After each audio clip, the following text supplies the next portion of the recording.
여러분, 비빔밥 드실 때면 욕심을 부리시면 안 됩니다. 왜냐하면 비빔밥은 밥 위에 여러 종류의 야채를 얹고 또 고기도 얹고 또 대부분의 사람들이 계란까지 얹어서 이렇게 먹기 때문에 양이 굉장히 많아지기 때문입니다.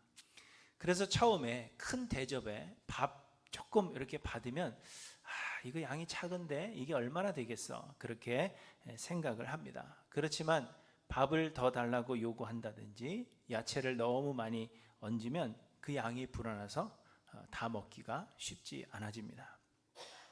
김밥이나 막기 종류도 마찬가지입니다. 김밥이나 막기는 크기가 작아 보이지만 그래도 쌀밥을 압축해서 마는 것이기 때문에 김밥 한 줄에 밥 한 공기가 거의 다 들어갑니다. 그런데 이것을 잘라놓거나 낱개로 보면 양이 적어 보이죠. 그래서 이게 얼마나 되겠어, 그렇게 생각하게 됩니다. 이 아랫마을에 올유캐닛 수시 집이 있어서 제가 가끔 갑니다. 그런데 음식을 남기면, 올유캐닛이니까 음식을 남기면 벌금을 물어야 하기 때문에 먹을 만큼 적당한 양을 시켜야 합니다. 그런데 저는 항상 굉장히 많이 주문을 합니다.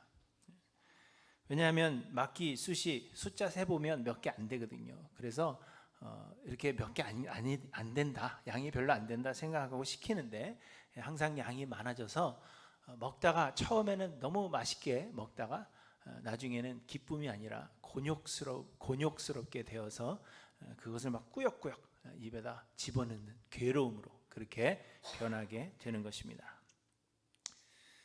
오늘 본문은 너무도 잘 알려진 이야기입니다. 그 예수님께서 보리떡 5개와 물고기 2마리로 5,000명 이상을 먹이시고 12광주리를 남기신 그 이야기를 우리에게 전해주고 있습니다. 38년 된 병자를 고치시고 유대인들과 이 안식일에 대해서, 또한 예수 그리스도의 하나님의 아들 되심에 대하여 논쟁을 벌이신 후에 예수님은 디베랴의 갈릴리 바다 건너편으로 가셨다고 말씀하십니다. 1절에 그 후에라고 이렇게 이야기하고 있지만 요한은 연대별이 아니라 시간별이 아니라 주제별로 말씀을 기록하고 있기 때문에 얼마나 많은 시간이 흘렀는지는 우리가 알 수가 없는 것입니다. 그러나 2절에 보시면 큰 무리가 따르니 이는 병자들에게 행하시는 표적을 보았음이로라, 이렇게 말씀하시는 것으로 봐서는 꽤 시간이 흘러서 예수님께서 많은 기적을 행하셨고 그 기적들이 사람들에게 많이 알려진 뒤인 것처럼 그렇게 보여집니다. 그리고 5절에 보시면 예수께서 눈을 들어 큰 무리가 자기에게로 오는 것을 보시고 빌립에게 이르시되 우리가 어디서 떡을 사서 이 사람들을 먹이겠느냐, 이렇게 물으셨습니다. 그냥 본문만 봐서는 무리가 예수님께로 몰려들고 예수님께서 그 큰 무리를 보시고는 이 많은 사람들을 어디서 먹일 수 있겠느냐, 그렇게 이야기하신 것처럼 기록되어 있습니다. 하지만 다른 복음서의 기록에 의하면 큰 무리가 아침부터 예수님을 따라다녔습니다. 그래서 예수님이 복음을 전하시고 많은 병자들을 고치시다 보니까 이미 저녁이 되어서 날이 저물었다, 그렇게 말씀하시는 것입니다. 그리고 마태복음 14장 17절에서는 그래서 예수님께서 큰 무리를 보시고 불쌍히 여기셨다, 그렇게 말씀하십니다. 마가복음 6장에서는 예수께서 큰 무리를 보시고 그 목자 없는 양 같음으로 인하여 불쌍히 여기셨다, 그렇게 말씀하십니다. 예수님은 그 무리를 보시고 불쌍히 여기셔서 그들을 먹이기를 원하셨다는 것입니다. 여러분, 이처럼 예수님은 우리를 항상 지켜보시며 또한 우리를 불쌍히 여기십니다. 예수님은 우리를 영적으로 그리고 육적으로도 먹이기를 원하십니다. 히브리서 4장 15절에 보시면 우리에게 있는 대제사장은 우리의 연약함을 동정하지 못하실 이가 아니요 모든 일에 우리와 같이 똑같이 시험을 받으신 이로되 죄는 없으시니라. 그러므로 우리는 긍휼하심을 받고 때를 따라 돕는 은혜를 얻기 위하여 은혜의 보좌 앞에 담대히 나아갈 것이니라, 이렇게 말씀하십니다. 예수님은 우리를 지켜보고 계시며 예수님은 우리를 보호하고 계시며 예수님은 우리에게 좋은 것으로 채우시며 우리를 먹이기를 원하시는 우리의 은혜로우신 대제사장이 되십니다. 그러므로 여러분, 어떤 일이든지 염려하지 마시고 우리의 구원이시요 주인 되시는 예수 그리스도 앞에 나와서 그 짐을 내려놓으시는 저와 여러분들 되시기를 주님의 이름으로 간절히 축원합니다. 그런데 문제는 예수님과 제자들에게는 그 큰 무리들을 먹일 만한 음식도 돈도 없었다는 것입니다. 빌립의 계산에 의하면 이 모여든 사람들에게 떡을 먹이려고 해도 200데나리온의 돈이 필요하다, 그렇게 이야기합니다. NIV 영어 성경에서는 200데나리온의 돈을 8개월치 월급이라고 번역하고 있습니다.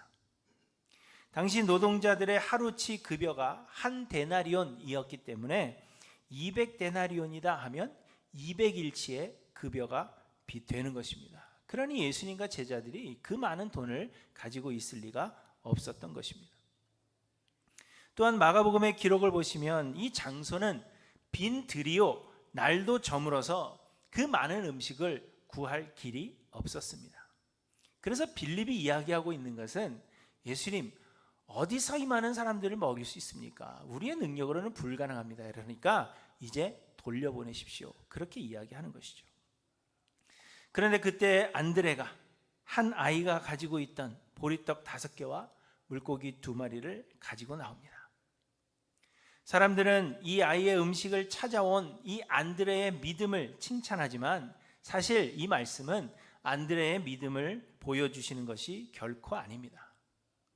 다른 복음서를 보시면 예수님께서 제자들에게 무리들 중에 혹시 음식을 가지고 있는 사람이 있는지 확인해 보라며 제자들을 보내십니다. 그래서 제자들은 무리들 중에 음식 가진 자가 있는가를 찾았던 것입니다. 그리고 안드레가 한 아이가 가진 물고기 2마리와 보리떡 5개를 찾아가지고 예수님께로 나온 것입니다. 그 많은 무리가 가지고 있던 음식이라고는 그것밖에는 없었기 때문입니다.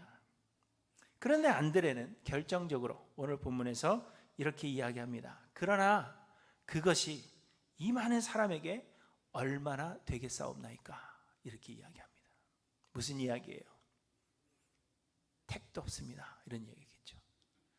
곧 믿음의 행위로 아이의 음식을 예수님께 가지고 나온 것이 아니라 그 많은 무리를 먹이기에는 택도 없다, 불가능하다 하는 것의 증거로 이 아이의 음식을 가지고 나온 것입니다. 모여든 사람만, 남자만 5천여 명이었으니 적어도 10,000명 이상이 모였을 것으로 그렇게 보여집니다. 그런데 여러분, 보리떡 5개와 물고기 2마리가 이 많은 사람들에게 얼마나 되겠습니까? 하지만 예수님은 이 한 아이가 가졌던 보리떡 5개와 물고기 2마리, 택도 없어 보이던 그 적은 음식을 가지고 남자만 5천여 명의 무리를 배부르게 먹이시고 그리고 12광주리를 남기셨다는 것을 우리에게 오늘 본문이 이야기해 주는 것입니다. 하나님은 우리를 구원하시되 예수 그리스도의 십자가 은혜로 구원하셨습니다. 세상의 모든 사람들은 죄인들이요, 그리하여 율법의 행위로 하나님 앞에 의롭다 하심을 얻을 육체가 없기 때문에 하나님은 은혜로 구원하시기를 작정하셨습니다. 곧 우리의 죄를 대신하여 대속제물로 예수 그리스도를 보내주셨고 예수께서 십자가에서 죽으심으로 말미암아 하나님께서 선택하신 자들의 죄값을 대신 갚아주셨습니다. 그리고 하나님은 선택하신 자들에게 성령을 보내주시며 성령께서 예수를 그리스도로 믿게 만드시는 것입니다. 그리고 하나님은 그 믿음을 우리의 의로 인정하시고 우리를 구원해 주시는 것입니다. 그래서 구원은 하나님의 은혜입니다. 우리는 예수 그리스도의 십자가 은혜로 구원을 얻습니다. 그 은혜를 믿음으로 구원을 얻습니다. 그리고 이 믿음 역시도 우리의 것이 아니라 하나님께서 성령을 통해서 우리로 믿게 하시는 선물입니다. 이 얼마나 놀라운 은혜인지 우리가 알 수가 없습니다. 예수님을 보내주시고 십자가를 지게 하시고 우리의 죄값을 다 대신 치러주시고 성령을 보내주셔서 우리로 믿게 하시고 그 믿음을 우리의 의라고 인정해 주시고 우리는 아무것도 한 것이 없는데 하나님이 그 믿음을 가지고 우리를 의롭다 인정하시며 구원해 주시는 것입니다. 얼마나 놀라운 은혜입니까, 여러분? 하지만 대부분의 사람들은 예수 그리스도의 사역을 통한 이 구원을 믿지 못하는 것입니다. 왜 그럴까요? 왜 사람들은 믿지 못할까요? 예수님만 믿으면 구원 얻는데 하나님께서 모든 것 다 이루어 주셨고 우리 안에 믿음만 있으면 되는데 왜 사람들은 믿지 못합니까? 왜냐하면 너무도 간단하기 때문입니다. 적어도 구원을 얻으려면 그동안 지은 죄에 대한 철저한 회개와 보상이 있어야 할 것입니다. 죄를 용서받을 수 있는 어떤 선한 행위들을 많이 행해야 한다는 것이 사람들의 일반적인 생각입니다. 우리가 세상을 살면서 얼마나 많은 죄를 지었는데 우리를 죽이시기까지 우리의 죄가 그렇게 크다면 우리는 그 죄의 용서를 위해서 밤낮으로 울고 불고 회개하며 돌아서는 역사가 우리의 삶에 있어야 한다는 겁니다. 그런데 여러분, 며칠이나 우셨습니까? 내가 죄인임을 깨닫고 여러분 며칠이나 회개하셨습니까? 하루도 안 되죠, 사실. 그리고 우리의 죄값을 다 갚기 위해서 여러분 얼마나 많은 선한 행위들을 하셨습니까? 선하게 살았다 할지라도 지금도 계속 죄를 지키고 있기 때문에 우리의 행위로는 구원을 얻을 수 없는 것입니다. 그러니까 우리는 더 많이 선한 행위를 해야 한다는 것이 일반적인 사람들의 생각입니다. 하지만 선한 행위로 말미암음도 아니고 율법을 지켜 행함으로 말미암음도 아닌 예수를 그리스도로 믿는 그 믿음 하나면 구원을 얻을 수 있다는 것이 상식적으로 이해가 되지 않는 것입니다. 그래서 사람들은 그것으로 부족할 거야 이렇게 생각하는 것이죠. 예수 그리스도의 십자가 사역 감사하기는 하지만 그러나 그것이 얼마나 되겠느냐 그렇게 생각을 한다는 것입니다. 또한 예수 그리스도가 우리의 대속제물이 되셨다고 해도 이는 충분치 않다. 사람들은 그렇게 생각합니다. 여러분, 한 사람의 가치를 무엇으로 대신할 수 있겠습니까? 한 사람의 가치는 적어도 사람이어야 동일한 가치를 가지게 되는 것입니다. 사람들은 세상을 다 준다고 해도 자기 목숨과 바꿀 수 없다 그렇게 이야기를 합니다. 세상을 다 얻어도 죽으면 무슨 소용이 있습니까? 그렇죠? 그래서 세상도 내 삶의 가치와 비교할 수 없는 것입니다. 한 사람의 가치는 사람으로만 그 가치를 동일하게 정할 수가 있는 것입니다. 그렇기 때문에 사람으로서가 아니고서는 내 죄를 대속할 다른 방법이 없다고 사람들은 생각합니다. 내가 죄를 지어서 내가 죽어야 한다면 적어도 나와 동일한 가치를 가지고 있는 어떤 사람이 죽어야만 대속의 가치가 있다고 생각하는 것이죠. 그렇기 때문에 세상 모든 죄인들의 죄를 대속하려면 죄인들과 같은 숫자의 의인들의 희생이 필요하고 그러나 세상에는 의인이 없기 때문에 이는 불가능하다 그렇게 생각을 하는 것입니다. 구약시대의 동물들도 마찬가지죠. 예전에는 동물을 들여서 하나님 앞에 바쳐서 희생제물을 삼았지만 이것은 일시적인 대속이 될 수 있을지는 모르지만 영원한 대속이 될 수는 없는 것입니다. 가치가 없기 때문이죠. 그렇기 때문에 예수 그리스도의 한 사람의 희생이 온 인류 중에서 물론 온 인류가 아니라 하나님께서 선택하신 자들만을 위한 대속이라고 할지라도 사람들은 예수 그리스도 한 사람의 그 희생이 모든 사람의 죄를 대속할 가치가 없다 그렇게 생각을 하는 것입니다. 그래서 사람들은 예수 한 사람의 희생이 우리의 죄사함에 있어서 그것이 얼마나 되겠느냐 그렇게 생각을 하는 것입니다. 그러나 여러분, 이것이 이 많은 사람들에게 얼마나 되겠사옵나이까 이렇게 의심되던 물고기 2마리와 보리떡 5개로 5,000명 이상을 먹이시고 12강주리를 남기셨던 것처럼 예수 그리스도 한 사람의 희생으로 말미암아 하나님께서 선택하신 온 인류, 온 세대의 사람들을 구원하시기에 충분하고도 남는다는 것을 오늘 본문을 통해서 우리에게 보여주시는 것입니다. 요한은 요한복음을 시작하면서 제일 먼저 무슨 이야기를 합니까? 예수 그리스도의 하나님 되심에 대해서 우리에게 증언했습니다. 예수는 세상을 창조하신 하나님이시며 세상을 구원하실 빛으로 세상에 오셨다는 것을 요한은 제일 먼저 증언했습니다. 유대인들이 존경하던 세례 요한 역시 예수의 그리스도 되심과 하나님의 아들 되심에 대하여 증언했습니다. 예수께서는 물로 포도주를 만드신 그 표적을 통하여 예수는 우리에게 참 기쁨을 주시는 우리의 영원한 신랑이 되어주심에 대해서 증언하셨습니다. 예수님은 성전을 청결케 하시고 자신이 참 성전이신 것을 우리에게 밝히시고 모세가 광야에서 뱀을 든 것 같이 예수 그리스도 역시 십자가에서 대속 제물이 되어 주셔야만 우리가 구원을 얻을 수 있다는 것 또한 우리에게 이미 증언하셨습니다. 또한 예수는 참된 예배를 가능케 하시는 그리스도이심을 우물가에서 만난 사마리아 여인에게 말씀하셨습니다.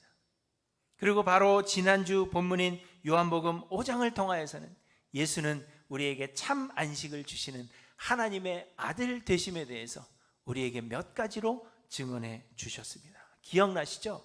지난주 말씀. 물론 겸손하셔서 제가 물으면 답은 안 하시겠지만 예수님은 하나님의 아들 되심에 대해서 우리에게 증언해 주셨습니다. 그러므로 여러분, 이 예수가 하나님의 아들이시며 이 예수가 곧 세상을 창조하시고 주인이 되시는 하나님이시라면 예수 그리스도 한 사람의 죽음은 온 세대, 온 인류의 죄를 감당하고도 충분한 그러한 가치가 있다는 것입니다. 그렇죠? 이쯤에서 아멘 하시면 참 좋았을 텐데. 여러분은 무엇과 여러분의 아들의 생명을 바꾸시겠습니까? 여러분에게 무엇을 주면, 여러분이 무엇을 얻을 수 있다면 여러분의 아들을 내어주시겠습니까? 아니면 딸을? 제가 설교할 때 자주 제 아들의 예를 들었습니다. 그렇죠? 우리 아들이 사춘기를 지내면서 제 마음에 맞지 않는 것이 한두 가지가 아니에요. 지금은 또 대학교 준비한다면서 막 얼마나 까불고 다니는지 모릅니다. 제가 뭘 물어봐도 대답도 안 해줘요. 시험 점수가 얼만큼 되는지도 모릅니다. 저는 어느 대학을 지원할 건지도 몰라요. 물어보면 자기가 다 알아서 하니까 아빠는 개입하지 말래요. 도움이 필요할 때만 부모를 찾죠. 그런데 평소에는 우리 집에 아들이 있었나? 그렇게 생각이 들 정도로 어느 날은 하루 종일 얼굴을 보지 못하는 날도 있어요. 그래서 제가 생각하죠. 앞으로는 아무것도 해주지 않겠다. 차라리 없는 셈 치자. 저에게는 아직 딸 둘이 남아있지 않습니까? 그렇게 생각을 하는 거죠. 하지만 아들이 아침에 집을 나가면요, 도대체 밥은 먹고 다니는 건지, 오늘은 언제나 들어올 것인지, 혹 사고는 내지 않았는지 계속해서 아들에 대하여 마음이 쓰이는 것입니다. 제가 아무리 아들이 없는 것 같습니다 그렇게 이야기한다 할지라도 세상에 그 무엇을 준다고 해도 아들의 목숨과 바꿀 수가 없는 것, 이것이 부모의 마음입니다. 그렇기 때문에 여러분, 예수 그리스도가 하나님의 아들이시라면 우리의 죄를 용서하시는 하나님께 있어서 예수 그리스도가 흘리신 그 보혈의 가치는 세상 모든 세대, 모든 인류 그 사람들의 죄를 사하시기에 충분하고도 남는 것임을 우리에게 말씀하고 있는 것입니다. 사람들은 그것이 얼마나 되겠어? 예수님이 흘리신 피가 얼마나 많겠어? 받아봐야 한 바가지 정도 되겠지? 그렇게 생각할지 모르겠지만 하나님의 입장에서는 모든 것을 주신 것입니다. 자기의 아들을 십자가에 못 박아 죽이시기까지 우리에게 모든 것을 허락하셨기 때문에 세상 그 무엇과도 비교할 수 없고 예수 그리스도 한 사람의 그 희생은 우리의 모든 죄를 사하시기에 충분하시고도 남는다는 것입니다. 여러분, 그것뿐이 아닙니다. 예수 그리스도는 하나님이시기 때문에 죄가 없으십니다. 그래서 죄인인 우리들을 대신하여 제물이 되실 수 있는 그 조건을 충족시키셨습니다. 또한 예수는 하나님께서 보내신 그리스도로서 완전한 인간이 되셨습니다. 그렇기 때문에 예수 그리스도는 죽음으로써 우리가 당해야 할 그 죄의 결과를 친히 그 몸에 감당하셨습니다. 그래서 예수 그리스도 한 사람의 죽음이 하나님께서 구원하시기로 예정하사 택하신 모든 세대, 모든 인류의 죄를 사하시기에 충분하고도 남는다는 것을 우리에게 보여주십니다. 요한은 예수님께서 행하신 모든 기적들을 기록하지 않고 단 7개만의 기적만을 기록하면서 이를 표적이라고 말합니다. 곧 기적을 행하신 것에 목적이 있는 것이 아니라 그 기적을 통하여서 예수 그리스도에 대해 증거하기를 원하시는 그 메시지가 있다는 것을 말씀하시는 것입니다. 그리고 그렇다면 오늘 본문의 이 오병이어의 기적은 단지 예수님께서 무리를 불쌍히 여기심으로 무리를 먹이셨으므로 우리도 예수님처럼 이웃을 불쌍히 여기며 그 필요를 채워줘야 한다 하는 사실을 우리에게 말씀하시는 것이 아니라는 것입니다. 대신 오늘 본문은 제가 이미 말씀드린 대로 예수 그리스도는 우리의 죄를 대속하실 유일한 대속 제물이 되시며 예수 그리스도 한 사람의 죽음이, 사람들은 그것이 얼마나 되겠느냐 그렇게 생각하겠지만 하나님께서 구원하시기로 예정하사 선택하신 모든 세대, 모든 인류의 죄를 사하시기에 충분하고도 남는다는 것을 말씀하고 있는 것입니다. 그리고 그 안에는 저와 여러분들이 포함되어 있습니다. 예수 그리스도의 그 십자가 그 사건으로 말미암아 이미 우리의 모든 죄는 사함을 받았습니다. 예수 그리스도는 하나님께서 우리에게 영생을 주시기 위해 보내주신 영원한 생명의 양식이 되신다는 것을 우리에게 보여주시는 것입니다. 그러므로 사랑하는 성도 여러분, 구원은 전적인 하나님의 은혜입니다. 우리가 구원을 얻는 것은 우리의 공로로 얻는 것이 아니라 예수 그리스도의 그 역사로 말미암아 우리에게 거저 주시는 하나님의 선물입니다. 구원에 있어서는 우리에게서 어떤 조건도 어떤 공로도 우리에게 요구하지 않으십니다. 하나님은 구원 얻을 자들을 예정하시고 선택하사 하나님의 때에 성령을 보내주심으로 그 구원을 이루고 가고 계십니다. 그러므로 여러분, 이 예수 그리스도를 주로 믿으며 주를 온전히 의지하기를 간절히 소망하시는 저와 여러분들 되시기를 간절히 소망합니다. 우리의 노력과 의지로 우리가 구원을 얻지 못합니다. 그러므로 자신을 자랑하지 않고 자신의 의를 드러내지 않으며 주께 우리의 삶을 드리기를 결단하고 주님 앞에 겸손히 엎드리시는 저와 여러분들 되시기를 간절히 소망합니다. 하지만 안타깝게도 사람들은 예수 그리스도께서 이 표적을 통하여 주시는 그 메시지에는 귀를 기울이지 않습니다. 단지 겉으로 보여지는 그 현상에 집중할 뿐입니다. 그래서 본문 2절을 보시면 큰 무리가 따르니 이는 병자들에게 행하시는 표적을 보았음이로라 이렇게 말씀하십니다. 사람들은 예수 그리스도에 대해서 알고 싶었던 것이 아니었습니다. 예수가 누구신지, 예수가 무엇 때문에 이 세상에 오셨는지 그것에 대해서는 관심이 없었어요. 단지 예수께서 많은 병자들을 고치시는 것을 보고는 자신들도 원하는 것을 얻을 수 있을 것이다 하는 그 기대감을 가졌던 것뿐입니다. 그런데 예수님께서 오병이어의 기적을 일으키신 것입니다. 사람들은 예수님이 보통 사람이 아니구나 하는 것을 직감할 수 있었습니다. 그래서 본문 14절에 보시면 그 사람들이 예수께서 행하신 이 표적을 보고 말하되 이는 참으로 세상에 오실 그 선지자라 하더라 이렇게 말씀하십니다.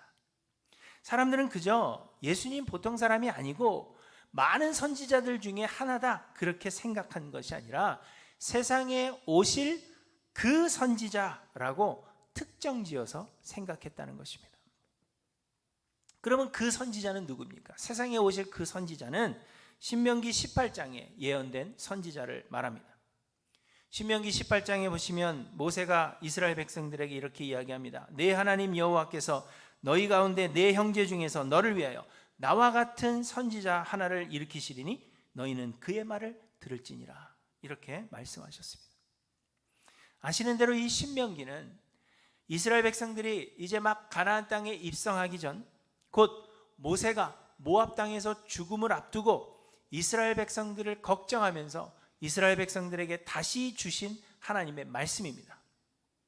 그런데 이스라엘 백성들에게는 두려움이 있었어요. 어떤 두려움이냐 하면, 죄인인 이스라엘 백성들은, 자기 자신들은 하나님 앞에 설 수 없다는 것을 알았기 때문에 그래서 두려워했던 것입니다. 우리는 죄인이기 때문에 하나님 앞에 서면 하나님이 우리를 죽이실 것이라는 그 두려움에 사로잡혔습니다.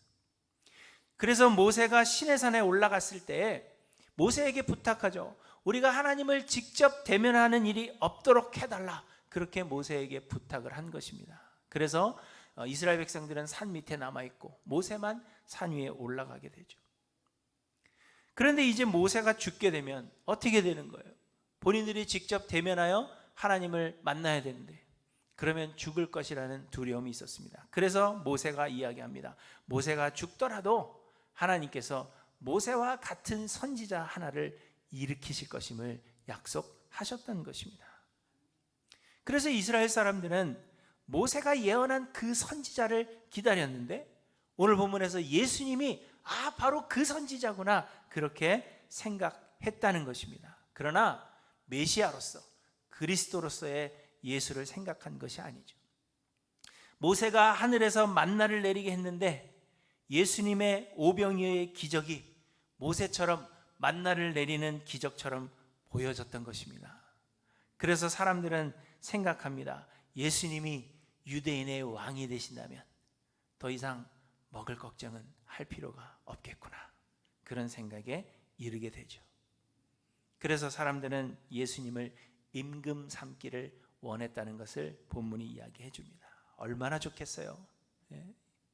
예수님이 오병이어의 기적을 일으키시는 분이시니 예수님이 왕 되시면 하늘에서 그냥 만나가 뚝뚝뚝 떨어질 것이고 필요하면 메추라기 보내주실 것이고 일할 필요도 없고 잡아먹기만 하면 되는 거 아닙니까? 얼마나 좋겠어요.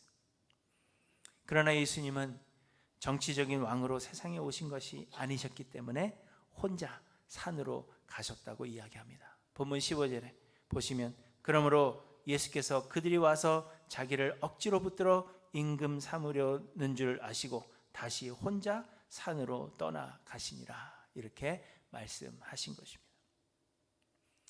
하지만 여전히 사람들은 예수 그리스도께서 우리에게 전하시고자 하는 그 메시지에는 관심이 없습니다. 대부분의 사람들은 예수가 누구신지, 우리를 위해서 어떤 일을 하셨는지, 우리가 어떻게 구원을 얻는지, 그 구원에 있어서 예수 그리스도가 베푸신 은혜가 무엇인지 그러한 것에 관심이 없습니다. 그보다는 예수님으로 인하여 내가 어떤 이득을 얻을 수 있을까 하는 것에 더 많은 관심을 기울일 뿐입니다. 예수님께서 물고기 2마리와 보리떡 5개로 5,000명 이상을 먹이셨는데 그러한 기적이 나에게도 일어나기를 원하는 것이 사실 많은 사람들의 소원입니다. 그래서 이 말씀을 읽으면서도 나에게서는 이런 기적이 왜 일어나지 않는가? 하늘에서 돈다발이라도 뚝 떨어지기를 소망하는 마음으로 이 말씀을 사모하기도 하는 것입니다. 그렇다면 사랑하는 성도 여러분, 여러분의 관심은 어디에 있는 것입니까? 여러분은 신앙생활을 통하여서 도대체 무엇을 얻기를 원하십니까? 여러분은 예수님이 누구신지, 예수님이 우리를 구원하시기 위해 행하신 그 일들이 무엇인지 그것을 알기를 원하고 그것을 알아감으로 인하여 우리 주님께 합당한 찬양과 영광을 올려드리고자 하는 그것을 소망하는 마음이 있는지 돌아보셔야 합니다. 여러분은 주께서 기쁘게 받으실 신령과 진정으로 드려지는 예배를 위하여서 예수 그리스도와 그의 행하신 역사와 그를 보내신 아버지에 대해서 더욱 알기를 소원하는 마음으로 주님 전에 나오고 있는지 여러분의 마음을 돌아보셔야 한다는 것입니다. 여러분, 오병이어의 기적은 예수께서 우리의 세상적 필요를 채워주시는 정치적 메시아가 되신다는 그 이야기를 우리에게 들려주시는 것이 결코 아닙니다. 오병이어의 기적은 예수께서 우리를 구원하시는 유일한 구원주가 되시며 예수 그리스도 한 분이면 충분하다는 것을 우리에게 말씀해 주시는 표적입니다. 사람들은 생각합니다. 예수 그리스도 그 한 사람이 어떻게 온 인류를 구원하실 수 있다는 말인가? 예수 그리스도의 피, 그것이 이 수많은 사람들, 그 죄인들에게 얼마나 큰 영향을 줄 수 있겠는가? 그것이 얼마나 되겠느냐? 사람들은 그렇게 생각합니다. 우리를 구원할 생각은 말고, 영원한 생명 줄 생각은 말고, 그냥 하늘에서 돈이라도 좀 보내주면 좋겠다, 그런 생각으로 신앙생활 하시는 분들이 사실 너무나도 많습니다. 그래서 사람들은 구원을 얻기 위해 나름대로의 노력을 기울이기도 합니다. 예배를 드리고 기도를 열심히 하고 성경 공부에 참여하고 헌금을 많이 드리는 등 종교 생활에 열심을 내면 하나님께서 나에게 복 주실 것이다, 구원을 얻을 수 있을 것이다, 그렇게 생각하기도 하고, 교회 봉사와 해외 선교에도 최선을 다하는 것입니다. 그러나 그러다가 자기의 의를 결국에는 자랑하게 되고, 나보다 못한 사람을 보면 정죄하기에 이르게 되는 것이 우리들의 모습이라는 것입니다. 그러나 여러분, 구원은 전적인 하나님의 은혜입니다. 뿐만 아니라 우리의 삶의 모든 것이 우리의 노력에 대한 보상이 아닌 하나님께서 우리에게 거저주시는 선물입니다. 우리의 힘과 의지로 우리가 얻는 것이 하나도 없이 세상의 모든 것, 우리가 소유한 모든 것들이 예수 그리스도의 행하신 그 역사로 말미암는 은혜라는 것을 여러분 잊지 않고 기억하시기를 바랍니다. 우리의 종교적 생활은, 우리의 신앙생활은 우리가 원하는 것을 얻기 위한 노력이 되고 있는 것은 아닌가? 여러분의 신앙의 모습을 돌아보시기를 바랍니다. 여러분, 예수 그리스도의 보혈, 그것으로 충분하고도 남습니다. 그러므로 자기가 드러나기를 소망하지 않고 예수 그리스도의 은혜에 감사할 뿐만 아니라 삶의 모든 것 되시는 예수 그리스도께 겸손히 엎드려 삶을 드리시는 저 여러분들 되시기를 간절히 소망합니다. 우리의 구원이 되시는 예수 그리스도를 우리가 바르게 찬양하고 하나님께서 기뻐하실 신령과 예배를, 진정의 예배를 하나님 앞에 드리는 자가 되기를 위하여 예수 그리스도와 그분이 행하신 사역을 더 깊이 알기를 소망하여 주님께로 더 가까이 나오시는 하일랜드교회 모든 성도님들 되시기를 주님의 이름으로 간절히 축원합니다. 기도하십니다.